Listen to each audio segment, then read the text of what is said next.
whilst I was making the cup of tea, make a video and upload it tonight. So this is my last day off at the moment, and then I'm back to work tomorrow. And what we're going to do is just chill out. I've just made, it's really, really hot by the way, but I have been to Lidl, grabbed myself some sweet treats.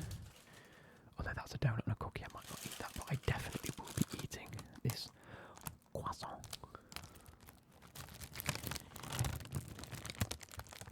Because I watched the Sidemen video yesterday and saw that massive croissant and thought, I forget how much I absolutely love croissants. They're one of my favourite foods. And with Lidl only being down the road, I thought, yes, bang, off we go. I had to do a bit of shopping anyway, grab stuff for dinner. I'm having sea bass for dinner, teriyaki sea bass with like some creamed potatoes and things like that. I think it'd be dead nice.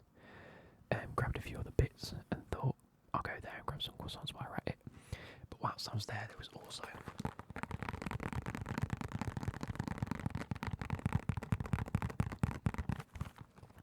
some of these milk chocolate or butter biscuits.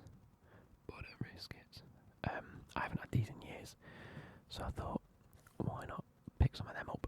Cup of tea, croissant, maybe some biscuits, maybe the cookie and the donut, but I might save that till later and just sit and ramble for you guys. I feel like it's been a little bit of a while since I did a ramble, maybe not that long ago, but it is what it is. So, where do we start? I think we grab the croissant. Maybe talk about Chelsea, that might be a good start, and talk about stuff for the summer and what I want from the end of this season in terms of being a Chelsea fan. Now, I got my biscuits there. I've set the hertz to 80 again because you guys commented on that video I made the other week saying you loved the 80 hertz sort of style, so it's a little bit more breathy. We have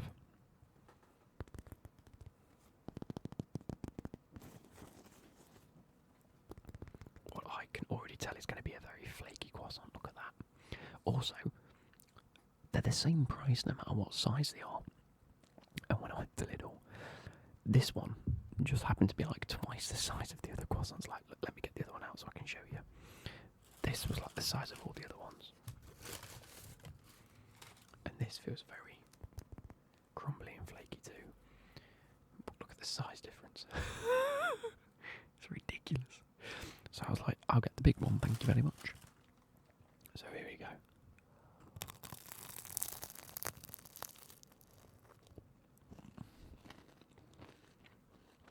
I love a croissant.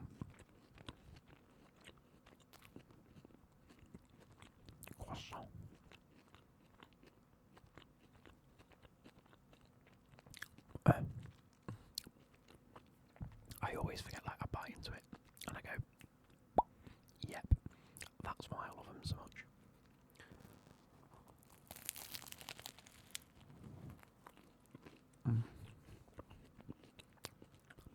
Nice little lunchtime treat.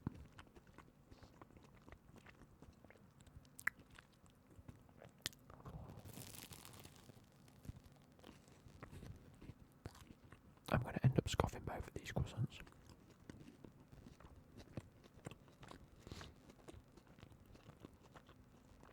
But yeah, how's Chelsea doing at the moment?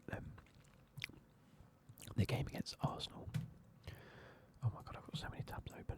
I don't like having this many tabs open usually. Let's do this without spilling my drink.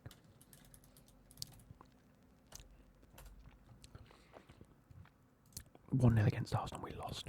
Which, Arsenal at home, given where they are in the league, the result itself isn't as bad as it looks. We didn't play particularly well, but neither did Arsenal, personally, I don't think. They definitely deserved to win. But it was a very scrappy game.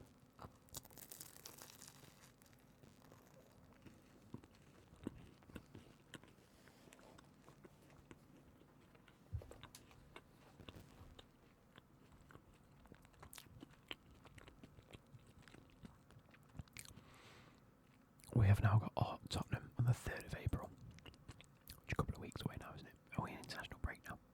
Is that it? Ipswich, Fulham, Everton. All quite serious games, I think. I know, even though Ipswich are down in the relegation, sometimes end of a season for a relegation battle team is a tough game because they're trying to get every point. Fulham's just beat Tottenham. They're not an easy team to beat. Everton. How are Everton doing at the moment? Let's have a quick look. They're still 15th. Beat Crystal Palace, drew to Man United, drew to Brentford, drew to Wolves, drew to Everton. So they are playing for the draws by the looks of things. Chelsea are still 4th, 1 point above Man City, 2 points above Newcastle and Brighton, 4 points above Fulham. Sorry, I've just about choked to death there.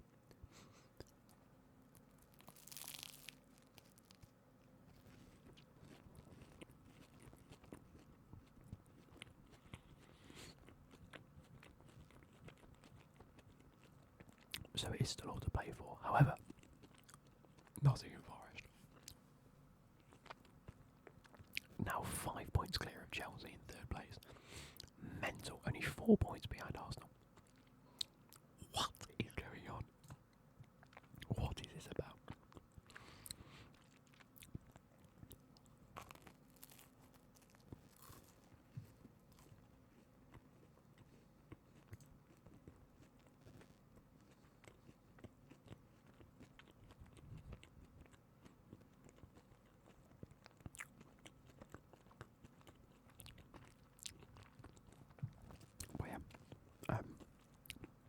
I'd like to think Chelsea hold on to Champions League football.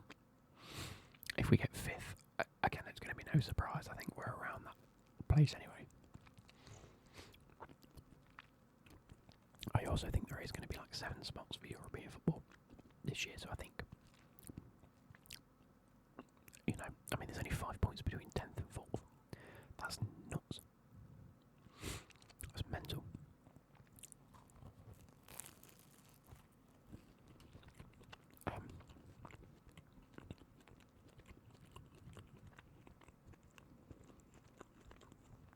I think going forward, the goalkeeper situation really needs handling. I know that Enzo Maresca's got 2 goalkeepers that he can rely on, and whichever one's playing better is the one that plays, which is fair enough. He's got to make a choice, hasn't he? But we had Petrovic at the club last year that did okay. He's since gone to the French league and done really well, and he'll be back in the summer. I think keep him as first choice goalkeeper. I don't think there's any other choice but to have Petrovic as our first choice. He did well enough last season. I don't see the difference. He's miles better than Sanchez and Petrovic and Jorgensen. I think either sell one of Jorgensen or Sanchez next season and leave the other person that doesn't get sold as our backup.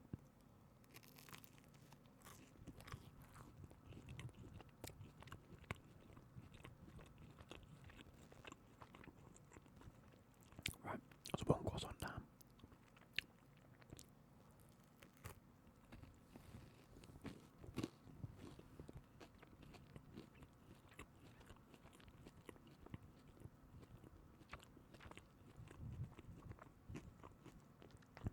I think the club need to bite the bullet here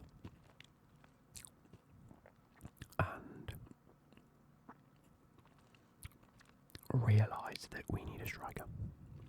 I think they stopped this business of signing 16-year-olds for 40 odd million quid and just sign someone for 80 to 100 million pounds. Sign Sesko, sign Gyökeres, sign Osimhen for all I care.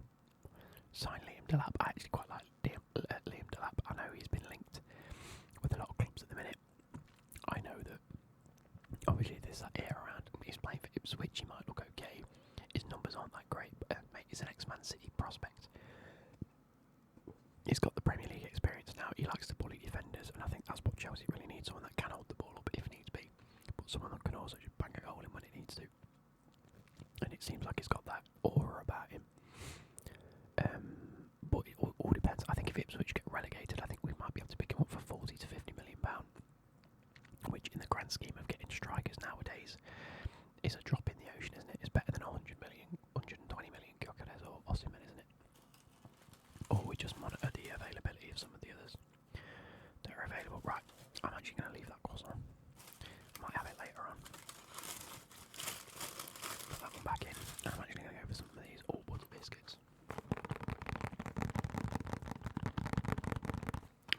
think it's about high time that we stop trying to skirt around the issue.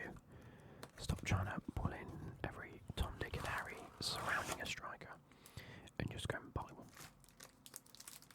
And just lay the law down.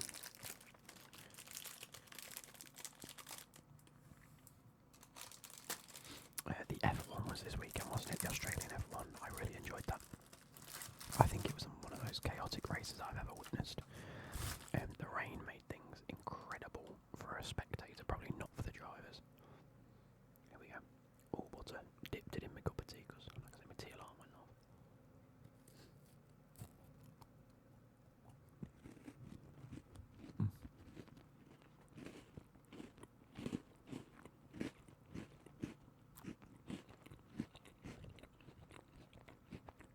They're good.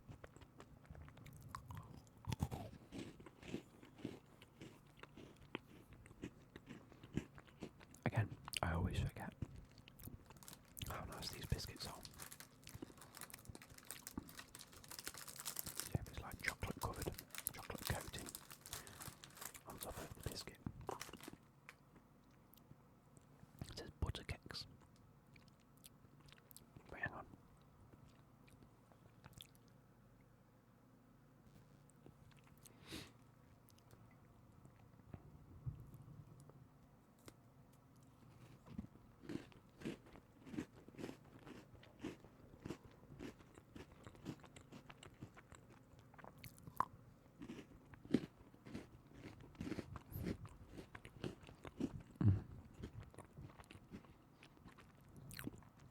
Super nice. But yeah, I'm very happy to see Lando do very, very well, given the conditions. You know, you talk about the likes of your Hamiltons and your Verstappens during the wet races that really do come alive, and are some of your better drivers in the wet. But massive props to Norris. As far as I'm aware, did not put a foot wrong throughout the whole race, other than his little spin-off when Piastri came off.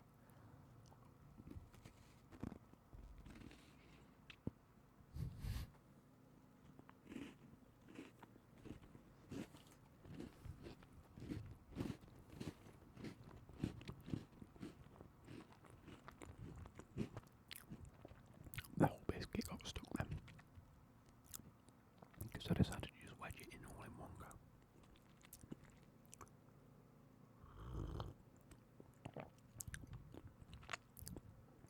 But yeah, it was a really good race. Obviously not great for the rookies. Really good for Antonelli as a rookie. Oliver Bearman having a very torrid weekend trying to get that car. I think Oliver Bearman did really well in the Ferrari when he first showed last season. Did he only have one race? He might have had one race last season when Sainz had appendicitis.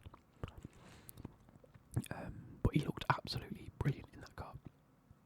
So obviously going to Ferrari's sister team. It isn't their sister team, but they provide the engines for Haas, don't they? And really trying to prove himself in what looks like a really slow car.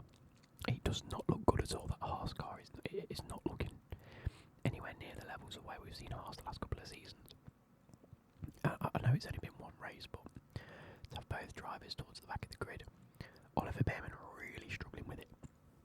And yes, he's a rookie and it'll all come in time, but if you look at the likes of your Antonellis and your, not necessarily Liam Lawson, because I think he's struggling with the Red Bull a little bit, but again, I don't think the Red Bull's going to be great for much longer. I think Max is just drawing everything out of it.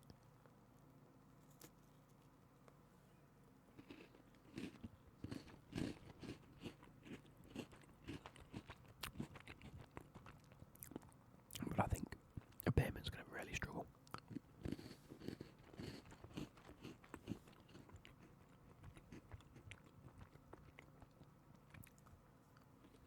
Obviously, really upsetting for the likes of Hadjar.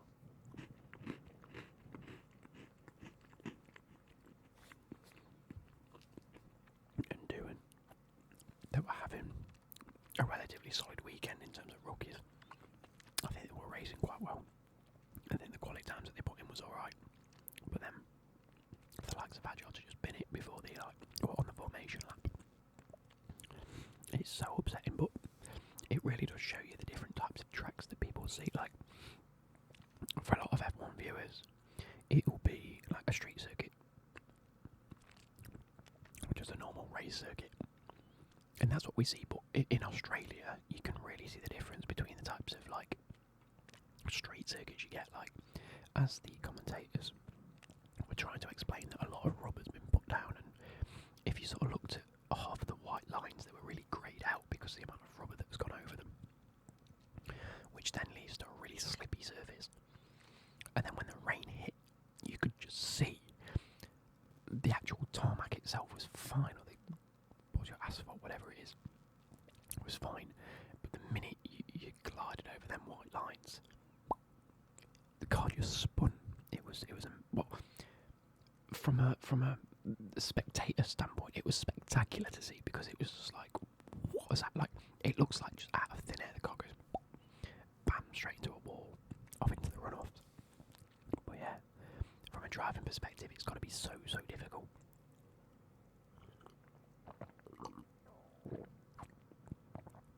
But yeah, I think it was a really good race in terms of just everything happened, didn't it? We had race leaders doing well. We had a good fight up at the front. We had a good mid sort of battle. We had enough spin-offs. We had plenty, and the safety car was, I think, the person who led the most laps, other than the likes of Norris.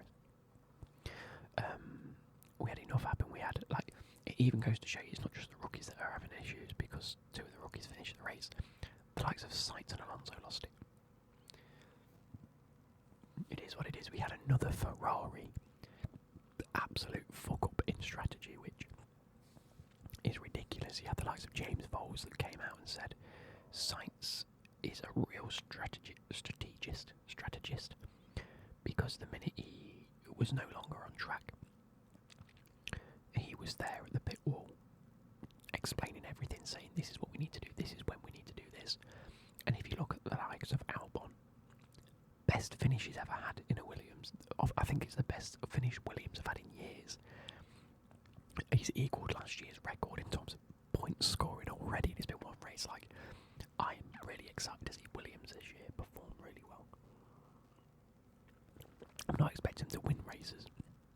I'm not expecting him to get on the podium.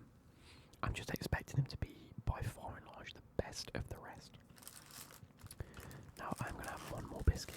I'm going to call it a day, I think. But how have you guys enjoyed this video? Let me know if you want me to do another video like this when my tea alarm goes off.